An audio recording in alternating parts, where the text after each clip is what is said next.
tragedy, in fact, that you have there. And these attacks, and then we see what happened also in the last days and also hours, you can see that for the moment, there is no will from Russian side to end this war. And I can tell you that even after all the meetings we had, that Ukraine was ready to accept a ceasefire. And we need this ceasefire. Without this ceasefire, there is no trust. And the first step will be to have this ceasefire, to be able to have the trust relations. And I know, especially for journalists, you would like to know what is going to be the next step. But without ceasefire, there won't be the trust. And without the trust, there won't be able to have negotiations around the table. And when I speak around the table, negotiations cannot be between Russia and the United States. There cannot be any decisions about Ukraine without Ukraine around the table. And Europe wants also to be part of these discussions, because we will have the responsibility also to rebuild this country together. And I really would like to say, Andrei, how I admire, if it's you, if it's your president, if it's the Ukrainians. Because at the beginning of the war, let's admit that most of the Europeans thought this is a question of 5 days or 6 days, and then Ukraine is gone. And the resilience of the Ukrainians, the strength, and also the leadership. And I don't admit that some people think that President Zelensky is, we heard, dictator, not elected. So many words. Believe me, a president who is able to say, I'm going to resign tomorrow if I have guarantee of security for my country, shows that he puts his country first. I don't know a lot of politicians in the world that would put their country first. And also when we saw what happens in the last months, who is able to say, my ego is really not important, my country is the most important. So together with Minister Backes, we came here to reaffirm the support to Ukraine. As you know, we had already, since the beginning of the war, my country decided to support. I'm Minister also of Development, and so we have a support for the moment about 96 million euro. Let's go from demining, because this is, and I'm sorry to say, but this is crazy. I've visited Cambodia, I visited Laos, and this country still now, 30 years, 40 years after a war, are still suffering and still having victims of landmines.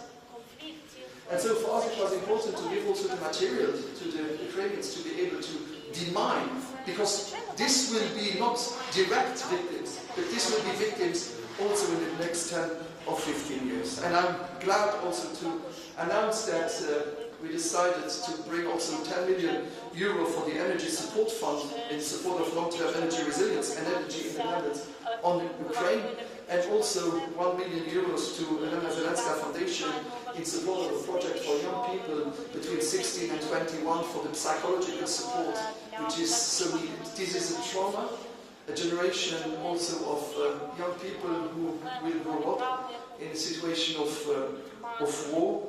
And as I said, we were on your side. I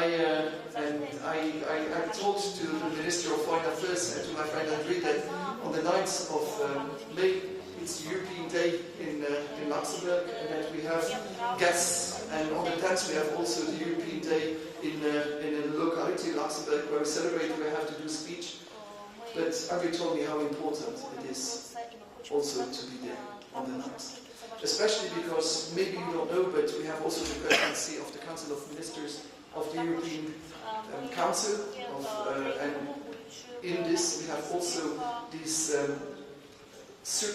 courts that we want, this criminal court, where there is a demand also from the Ukrainian side with support of European countries to have it. And if the 9th of May is an important step in this procedure, before we have the meeting at the end of the month in Luxembourg, and I know of the presence also of the Minister in Luxembourg to launch this official demand to have it, I promised to Andrei that I will change all my plans and try to be here on the 9th to show the support of Luxembourg also next to Ukraine. But thank you for the welcome, but thank you to the leadership and to the Ukrainians. I think you are an example for... And so yesterday someone asked me, but is it not too difficult to go to Ukraine? I just said, you're doing this trip at least once a week, if not twice, you are your president. And if we complain by having maybe a few hours in alarm or everything, it's every Ukrainian's life since more than 2 years. It should be worth. Dear Madam Marcus, if you're allowed to complete the Luxembourgish position. Thank you very much, dear Minister.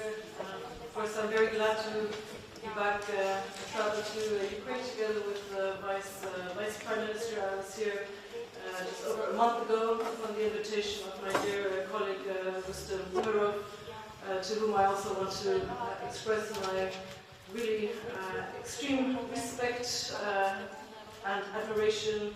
Also, he, as the whole government, had a lot of courage to get through these extremely difficult times. For us, coming from Luxembourg, it's extremely important to be here. We said from the beginning, we will support Ukraine. We supported Ukraine from day one of this unacceptable and horrible war, and we will stand by your side until the very end, when we have peace. European security and defense starts with Ukraine. We also in Europe will not be living in complete security unless Ukraine is secured. And Vice Prime Minister mentioned also our visit to the hospital this morning. This is a very emotional moment, I think, for the whole delegation. I also visited for the second time the wall with of commemoration with the pictures of all the men and women who have fallen during this horrible war, to pay our respects. Also, this is extremely important for us. Also being accompanied by journalists to Ukraine today to show the effort and support, the investments that we have put into Ukrainian defense, what we are fighting for together, and that is the freedom and security, sovereignty of your country. Luxembourg has contributed, as I mentioned, Mr. Minister, €250 million in military aid from day one of the war.